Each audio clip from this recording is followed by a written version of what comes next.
Yes मेरे प्यारे बच्चों, आज मैं आप लोगों के साथ फोर्थ चैप्टर जो आप लोगों का स्ट्रेटेजी ऑफ इंडस्ट्रियल ग्रोथ है उसके बारे में उसका एक नेक्स्ट टॉपिक डिस्कस करने जा रही हूँ। दैट इज इंडियन इकोनॉमी का आप लोगों का फोर्थ चैप्टर है। उसके अंदर देखो आपकी जो नेक्स्ट हम लोग टॉपिक डिस्कस करेंगे कि स्मॉल स्केल इंडस्ट्रीज जो थी उसकी डेवलपमेंट कैसे की हम लोगों ने और कौन से पीरियड के बीच में, दैट वाज बिटवीन 1951 टू 1990। ठीक है, इस पीरियड के बीच में हम लोगों ने क्या क्या काम ऐसे किए कि जिससे हमारी जो स्मॉल स्केल इंडस्ट्री थी स्टेगनेंट हो गई थी, बैकवर्ड हो गई थी। ब्रिटिशर्स ने on the eve of independence तक बिल्कुल खत्म कर दिया था हमारी इंडस्ट्री को, और जिसका मेन मोटिव क्या था, एम्प्लॉयमेंट एंड इक्विटी को प्रमोट करना। ओके, तो अब देखो आज हम इसके अंदर पढ़ने के लिए जा रहे हैं। सबसे पहले देखो उस टाइम में जो स्मॉल स्केल इंडस्ट्री थी उसके अंदर इन्वेस्टमेंट होती कितनी थी। ठीक है, that was not exceeding the 5 lakh. कितनी थी? 5 लाख रुपीज ओनली। ओके, और आज जो है हम लोगों की वो स्मॉल स्केल इंडस्ट्रीज के अंदर कितनी है इन्वेस्टमेंट होनी चाहिए? 5 करोड़ रुपीज। ओके, तो पहले क्या थी? 5 लाख थी और आज जो है वो 5 करोड़ है। ओके, और 1951 के अंदर क्या था बच्चे, हमारे यहाँ पे कार्वे कमेटी बनाई गई थी जिसके अंदर हम लोगों ने ये डिसाइड किया था कि हमारे यहाँ पे कितनी जो है एसएसआई की स्मॉल स्केल इंडस्ट्रीज की कितनी इन्वेस्टमेंट होनी चाहिए। इसके थ्रू हम लोगों ने क्या किया, एक तो हमने स्मॉल स्केल इंडस्ट्री को एस्टेब्लिश किया। सबसे पहली चीज तो ये थी कि हमने उनको एस्टेब्लिश किया। सेकंड जो था, स्मॉल स्केल इंडस्ट्री जो हम एस्टेब्लिश कर रहे थे उससे लार्ज स्केल इंडस्ट्री जो थी उसकी भी ग्रोथ हो रही थी। समझ में आई बात कि जो हमारी लार्ज स्केल इंडस्ट्रीज थी उनकी भी ग्रोथ हो रही थी। अब आप सब लोग सोचोगे इंडस्ट्री तो स्मॉल स्केल लगाई, ग्रोथ कैसे हुई लार्ज स्केल इंडस्ट्री की? अब एक बात सोचो, आयरन स्टील इंडस्ट्री है, ट्रांसपोर्ट है, कम्युनिकेशन है, डिफरेंट टाइप के हमारे पास इंडस्ट्रीज हैं। तो वो हम लोगों ने ना वहां से जो उन लोगों को रॉ मटेरियल चाहिए, सोर्स ऑफ रॉ मटेरियल वो कहाँ से मिलेगा? स्मॉल स्केल इंडस्ट्री से मिलेगा। ठीक है, इंफ्रास्ट्रक्चर फैसिलिटीज जो हैं वो कहाँ से मिलेंगी? सारे के सारे स्मॉल स्केल इंडस्ट्रीज से मिलेंगी।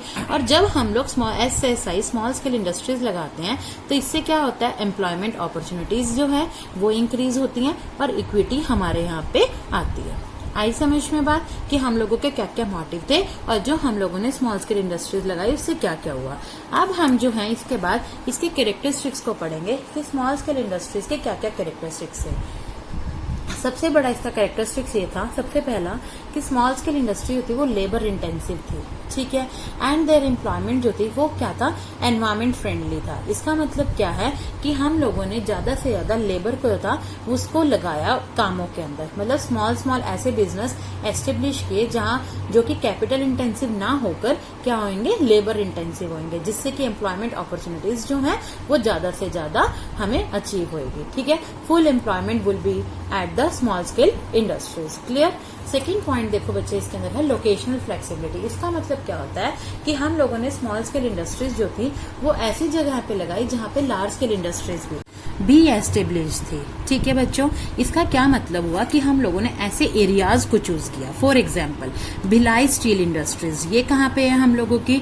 हमने कहा कि छत्तीसगढ़ के अंदर है। राउरकेला स्टील्स, ठीक है, तो ये क्या थी, एक लार्ज इंडस्ट्रीज थी और इसके लिए हम लोगों ने इनके पास में ही रॉ मटेरियल के लिए क्या किया, स्मॉल स्केल इंडस्ट्रीज को एस्टेब्लिश कर दिया, जिससे कि हमारी जो है ट्रांसपोर्टेशन कॉस्ट जो है वो कम हो जाएगी।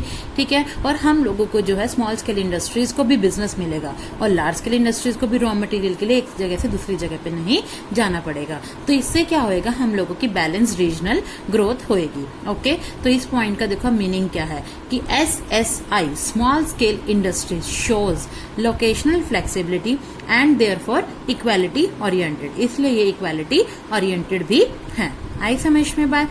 इसके बाद देखो आप लोगों का जो थर्ड पॉइंट है दैट इज कि एसएसआई जो है उनको क्या है, स्मॉल इन्वेस्टमेंट की नीड है, जिससे कि इक्विटी जो है वो होएगी सारे के सारे सेक्शंस के अंदर। तो अब देखो इसके अंदर कैसे होता है कि हम लोगों ने कहा कि 5 लाख था उस टाइम में सिर्फ इन्वेस्टमेंट करना। अब कितना छोटा सा अमाउंट हम लोगों ने रखा जिससे कि इक्वालिटी जो है डिफरेंट सेक्शंस के अंदर of the society it can be promoted. Clear? तो आज हम लोगों ने एसएसआई, ये आप लोगों का बहुत इंपॉर्टेंट टॉपिक है और ये हर एक बच्चे को लर्न करना है। ओके, आफ्टर दैट जो है मैं तुम लोगों को बताती हूँ कि क्या क्या फीचर्स थे जो हम लोगों ने 1952 हमने इन 40 सालों के अंदर जो सारी की सारी स्ट्रेटेजीज बनाई 1950 से 1990 तक, क्योंकि हम लोगों को पता है 1991 के अंदर तो इसके गुड एंड बैड इफेक्ट्स जो थे वो हम लोग आज डिस्कस करने के लिए जा रहे हैं। ओके, फर्स्ट ऑफ ऑल जो है सबसे पहले मैं इसके फीचर्स बता रही हूँ बच्चे आप लोगों को। अब देखो पब्लिक एंटरप्राइजेस जो है वो सेंट्रल रोल प्ले करेंगे।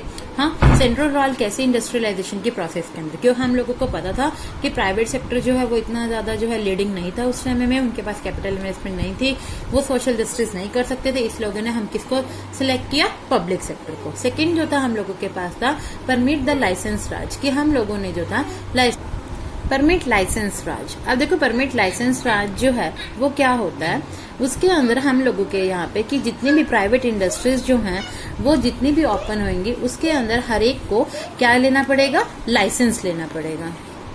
Okay, clear to everyone? Yes. आगे इसके बाद था इंपोर्ट सब्स्टिट्यूशन। देखो ये मैंने लास्ट वीडियो के अंदर तुम लोगों से सारा कुछ डिस्कस किया था कि परमिट लाइसेंस राज क्या होता है। हाँ, इसके बाद इंपोर्ट सब्स्टिट्यूशन, कि हम लोगों को बाहर से कोई भी गुड्स को इंपोर्ट करना ही नहीं पड़ेगा, सिर्फ जो हमारे बिल्कुल कैपिटल गुड्स हैं या मशीनरी गुड्स है जो हम यहाँ पे मैन्युफैक्चर नहीं कर सकते due to the lack of the capital, तो हम सिर्फ उनको जो है इंपोर्ट करेंगे। और उसके ऊपर भी हम लोगों ने क्या किया था, टैरिफ एंड कोटा जो था वो लगा दिया था। तो हम इंपोर्ट सब्स्टिट्यूशन का मतलब होता है कि हम लोग जो है उसका सब्स्टिट्यूट, जो गुड्स हम बाहर से इंपोर्ट कर रहे हैं उसको रादर वहां से इंपोर्ट करने के बजाय हम अपनी कंट्री के अंदर इसको मैन्युफैक्चर करेंगे। क्लियर? कि हमने कहा कि हम नहीं कुछ भी वहां से मंगवाएंगे बाहर से। हाँ, तो जिससे हम लोगों का फॉरेन एक्सचेंज जो है वो इंडिया के बाहर नहीं जाएगा। आगे इसके बाद क्या था, हम लोगों ने कि हैवी ड्यूटीज लगा दी थी इंपोर्ट्स के ऊपर। और सेकंड था जो भी मैंने तुम्हें बताया कि फिक्सेशन ऑफ इंपोर्ट कोटाज, कि हम लोगों ने कोटाज लगा दिए थे। कोटाज का मतलब क्या, कि अगर इंपोर्ट भी करना है हमें किसी गुड का, चाहे वो कोई कैपिटल गुड हो, चाहे कोई मशीनरी गुड हो, कहीं डोमेस्टिक इंडस्ट्री की प्रोडक्शन के लिए हम लोगों ने उसके लिए क्वाटा फिक्स कर दिया था कि इससे ज्यादा, क्वाटा का मतलब क्वांटम फिक्स कर देना कि इसके बियॉन्ड हम लोग नहीं जा सकते हैं। ये हमारी गवर्नमेंट के रूल्स एंड रेगुलेशंस के अंडर था। ओके, आफ्टर दैट जो था लार्ज स्केल इंडस्ट्रीज जो थी, ठीक है, वो हम लोगों ने किसके बेस पे डेवलप की थी, with an base of the infrastructure. Okay, कि जैसे जैसे हमारी लार्ज की, देखो जितनी ज्यादा इंडस्ट्रीज होंगी ना उतना ज्यादा हम लोगों को इंफ्रास्ट्रक्चर चाहिए, है या नहीं? बैंकिंग है, कम्युनिकेशन है, एजुकेशन है, ये सारा पार्ट किस चीज का होता है, इंफ्रास्ट्रक्चर का। इसके बाद आता है हम लोगों का कि स्मॉल स्केल इंडस्ट्रीज जो थी, जो अभी हमने पढ़ा अभी लास्टली, कि हमारा जो उसका मेन ऑब्जेक्टिव था एम्प्लॉयमेंट एंड इक्विटी। ये हर एक स्टूडेंट को पता होना चाहिए कि स्मॉल स्केल इंडस्ट्री जो था उसका मेन ऑब्जेक्टिव क्या था, एम्प्लॉयमेंट एंड इक्विटी को प्रमोट करना। अब तक मैंने तुम लोगों को दो चीजें बताई कि स्मॉल स्केल इंडस्ट्री क्या है, उनके फीचर्स क्या है, ठीक है। उसके बाद मैंने तुम्हें बताया कि जो हमें इंडस्ट्रियल ग्रोथ करते हैं उसके अंदर 1950 टू 1990 तक हम लोगों के यहाँ पे क्या क्या फीचर्स थे। अब मैं इसके गुड और बैड इफेक्ट्स को डिस्कस करने के लिए जा रही हूँ तुम लोगों के साथ। अब देखो सबसे पहले जो है गुड इफेक्ट, कि जो हम लोगों ने स्ट्रैटेजी ऑफ इंडस्ट्रियलाइजेशन जो है अपनाई, उसका गुड इफेक्ट क्या था। Okay, first of all we people will discuss about the good effects. तो गुड इफेक्ट क्या था, गुड इफेक्ट क्या था बच्चा, इसके अंदर हमारा कि economic growth got a big push. मतलब क्या था कि 6% तक हम लोगों का एनुअल इंक्रीज हो गया था आउटपुट के अंदर 1950 टू 1991। समझ में आई बात कि कितना इंक्रीज हुआ, 6% annual increase in the output का मतलब टोटल प्रोडक्शन के अंदर, ठीक है। इसके बाद हमारे पास आता है कि इलेक्ट्रॉनिक्स के अंदर हम लोगों ने, अब देखो हमने क्या कहा, हम बाहर से गुड्स नहीं मंगवाएंगे, हम अपनी इंडस्ट्री जो है यहीं पे सेटअप करेंगे। तो इलेक्ट्रॉनिक्स प्रोडक्ट्स जो थे बच्चे हमारे यहाँ पे जब तक जो है वो एस्टेब्लिश हो ही नहीं सकते थे अगर हम लोग जो है यहाँ पे इंपोर्ट सब्स्टिट्यूशन ना करते तो, ठीक है। और हम कोटा जो है हम लोगों ने टैरिफ लगाया था वो अगर यहाँ पे ना लगाते तो हमारे यहाँ की इलेक्ट्रॉनिक इंडस्ट्री जो थी वो बिल्कुल फेल हो जाती, ठीक है।